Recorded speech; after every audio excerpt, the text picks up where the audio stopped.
relative to it is that you have to have executive buy-in, which is the executive have to be aware of the cyber physical risk that we see and we face today, which means consulting with them from the perspective of digital transformation and how we're using data and interconnecting systems. With that, we need to be able to have mid-management buy-in, and we have to have operator buy-in to be able to protect ourselves from risk. The operators and the site operation really are focused towards safety. And so what we want to be able to do is equate safety, availability, and resiliency of the systems, equal that to security, meaning you can't have safe, available, resilient systems without them being secure.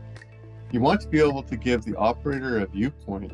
to the process, because that's what they are, as process engineers, and being able to get them involved in reduction of risk across their environment.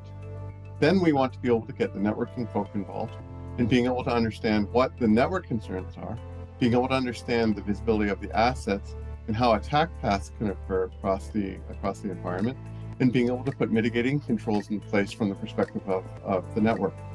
The third is working with the executive and being able to give them a response to risk that is basically a calculatable risk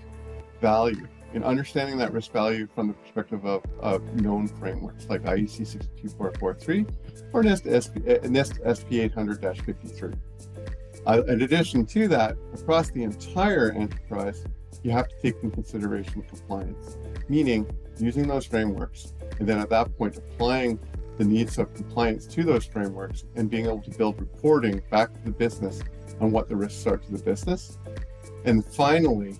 is this all culminates in being able to build an OT security program, being able to make sure that there's a distinction between an IT security program and an OT security program, being able to make sure that that program is addressing the OT risks while also bridging the gap between OT and the rest of the enterprise.